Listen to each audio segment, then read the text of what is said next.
all ages, women and men, white in the prayer, he started slaughtering them, started shooting them, started taking them out.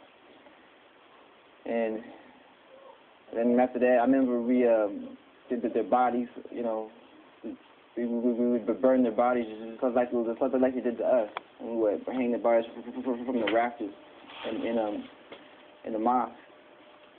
And we would write stuff on the wall, and tell them, you're not safe, and you gotta, leave here, Allah can kiss my ass, and America, and Hua on the wall so they know. And then we would leave some bodies in the streets of people, and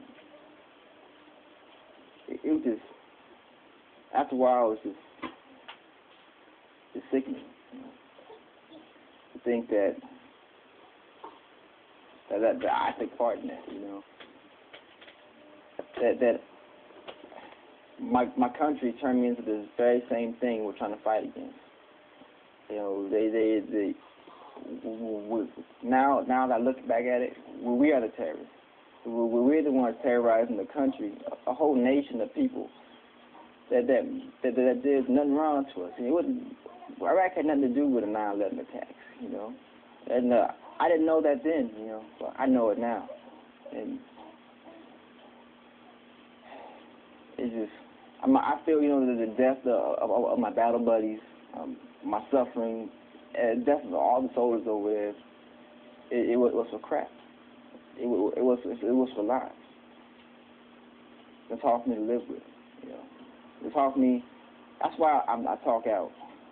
I feel, I feel that if I speak out, that I'm doing something to justify, justify, the death, But a lot of Iraqis didn't want us there. We shot at protesters. Because we were told that they had weapons. We never did. They said protesters had weapons in there. You had to go to take them out. So we took them out, and we found the weapons afterwards. We found the weapons afterwards. Kids threw rocks at us before, and our command officer told them to take them out. That's from the violence. We got to take them out. So you shoot them, kids throwing rocks. The kids throwing rocks, protesters holding up signs, people burning flags. Our job was just kill. They were saying, what makes the green grass grow? Blood, red sticky blood. Well, that was pretty much what they had to do, to try to grow some grass in the desert, And it was, I'm so disappointed in my country. I'm ashamed to actually have served in Iraq. The reason why I wear this hat and I go to these meetings and stuff, and so I can speak out and tell the truth. So people know I was there, and I'm ashamed of being there. I'm ashamed of having to hurt innocent people. I'm ashamed in taking part in one of the hugest, most scandalous things our government has done. So Iraq is horrible. A lot of people are dying, and a lot of stuff happening, and I lost a lot of buddies myself, and a lot of people are coming home, messing with their head, and not barely to deal with stuff they have to do over there, and our government doesn't care, and then most of the people don't care. There's a lot of people that do care, but the majority of America doesn't care, because there's homeless Iraq veterans, there's homeless Vietnam veterans, there's homeless Desert Storm veterans out there. And people really care as much as they think they did.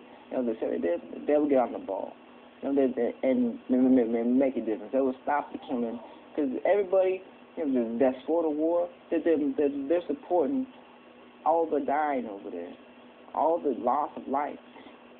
The death toll of Iraqis. It's not what they say in the news. It's like hundreds of thousands of people. I didn't know that many people could die, So, and can be hidden from the world, you know, into ours in Iraq. You know, I've seen big old, huge ground pits filled with bodies that are being burned or buried or covered up. And how can they hide that from the rest of the world?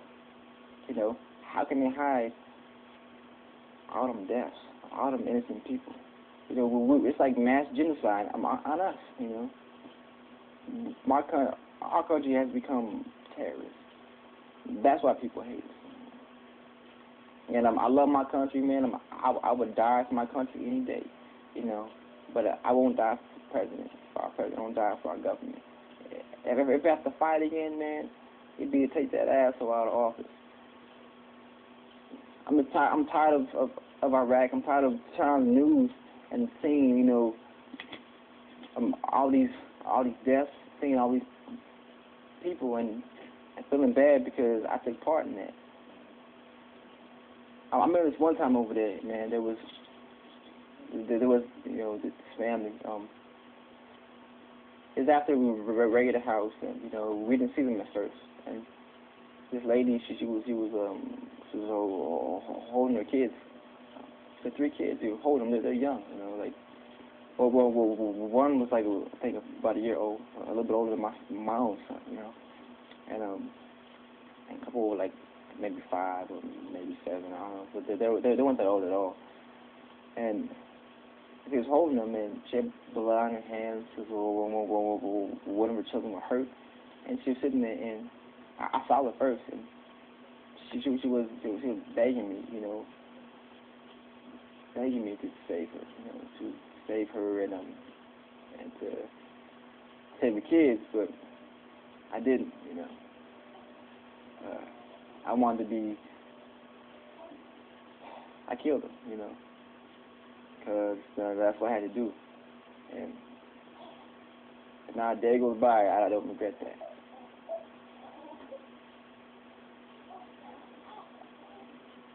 I think about my own son a lot, you know. What if that wasn't my son if someone came in and killed my family?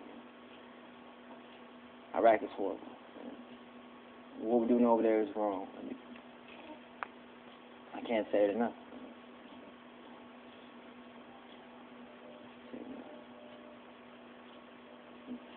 You don't do it. You know, if you have dreams of serving the country, then you can do it in other ways. You can do it by stopping the war. You know, I had the same grandiose ideas of being a glorious war hero.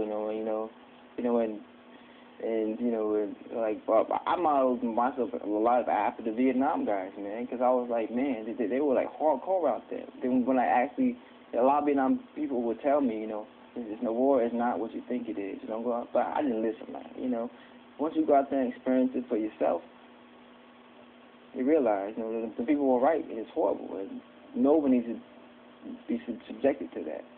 But the military, they lie to you, they manipulate you, and basically, they can do whatever they want to you and get away with it.